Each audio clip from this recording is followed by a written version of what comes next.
Hello everyone. In this video, we will try to understand the next section, that is section 16 of the Bharatiya Nyaya Samhita 2023. Title is Act done pursuant to judgment or order of court. कोई भी ऐसा act किसी व्यक्ति के द्वारा किया गया जो कि जजमेंट के किसी भी कोर्ट के जजमेंट को फॉलो करता है या फिर किसी भी कोर्ट के ऑर्डर को फॉलो करता है, वैसी परिस्थिति में अगर वो व्यक्ति कोई एक्ट करता है तो क्या उस एक्ट के लिए उसको लायबल माना जाएगा या नहीं। This is what the question is, और इसी का आंसर हमें देखने को मिलता है सेक्शन 16 में। इसमें ये कह रहा है कि nothing which is done in pursuance of, कुछ भी ऑफेंस नहीं होगा जो जो एक एक्ट किया गया किसके हित में, और which is warranted by the judgment और ऑर्डर ऑफ अ कोर्ट। एक कोर्ट का कोई जजमेंट है या फिर ऑर्डर है, उस ऑर्डर में कोई चीज मेंशन है, कोई एक्ट मेंशन है, वो किसी व्यक्ति के द्वारा किया गया। If done while such judgment और ऑर्डर रिमेन इन फोर्स, तो वो तब किया गया जब वो जजमेंट और ऑर्डर स्टिल फोर्स में था, यानी कि एक्टिव था, यानी कि जज ने उस ऑर्डर या जजमेंट को कैंसिल नहीं किया और बल्कि ये बोला कि इसको एग्जीक्यूट करवाना ही है, जो कि ऑब्वियसली है। कोई जजमेंट है और ऑर्डर है तो उसमें जो भी है तो उसके लिए जो भी मेंशन होता है तो उसमें सभी व्यक्ति उसके लिए बाधित होते हैं कि उसको फॉलो अप करना है। तो ऐसे में कोई गवर्नमेंट ऑफिशियल है तो वो भी उसको इन्फोर्स करवाएगा ही करवाएगा और एग्जीक्यूट करेगा ही करेगा उस ऑर्डर को। तो क्या उस एग्जीक्यूशन को ऑफेंस माना जा सकता है, उस एग्जीक्यूशन के एक्ट को ऑफेंस माना जा सकता है। मान लीजिए ऑर्डर में लिखा है कि जाओ एक्स को पकड़ के लाओ।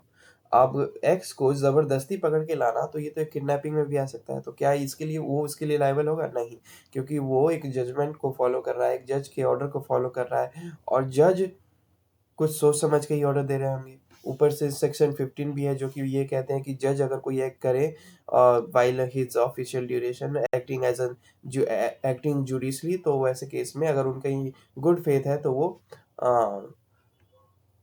अगर वो नियमों को फॉलो करते हुए कोई भी एक्ट करते हैं तो उसके उनके द्वारा किया गया कुछ ऑफेंस नहीं होगा। और उनके जो ऑर्डर है उनको भी एग्जीक्यूशन में एग्जीक्यूट करवाते टाइम या फिर जजमेंट को फॉलो अप करवाते टाइम कोई गवर्नमेंट ऑफिशियल कोई एक्ट करता है गुड फेथ में, तो उसको भी एलिजिबल उसको भी दोषी नहीं पाया जाएगा, दोषी नहीं ठहरा सकते हैं। उसने भी कोई ऑफेंस नहीं किया है, ऐसा हम मानते हैं। ठीक है। So nothing which is done in pursuance of or which is warranted by the judgment और order of a court if done by such judgment और order remain in force is an offence. Nothing nothing is an offence जो इस duration में किया गया हो। ठीक है। उसके बाद ये कहता है not with standing the court में have had no jurisdiction to pass such judgment order।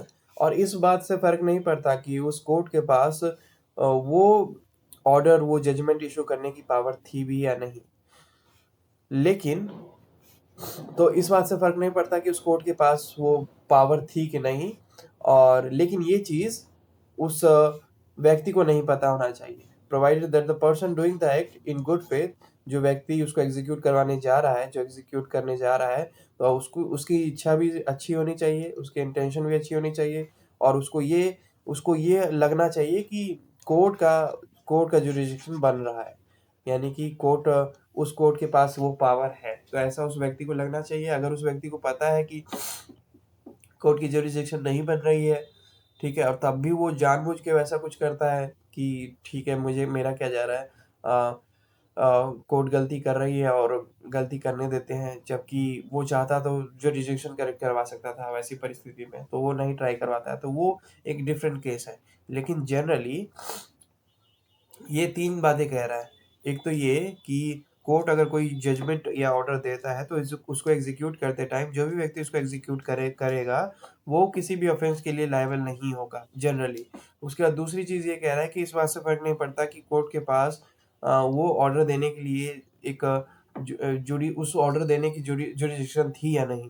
उसके बाद तीसरी बात ये कहते हैं कि उस व्यक्ति को जो एग्जीक्यूट करवाने जा रहे हैं उनको नहीं पता होना चाहिए, उनको ये लगना चाहिए कि वो जो ऑर्डर है, जो जजमेंट है, जो कोर्ट है, उसकी जुरिडिक्शन बन रही है उस को फुलफिल करवाने के लिए, उस ऑर्डर को फुलफिल करवाने के लिए। So this was section 15। This was section 16। इसको फिर से रीड आउट करके क्लोजर दे देते हैं।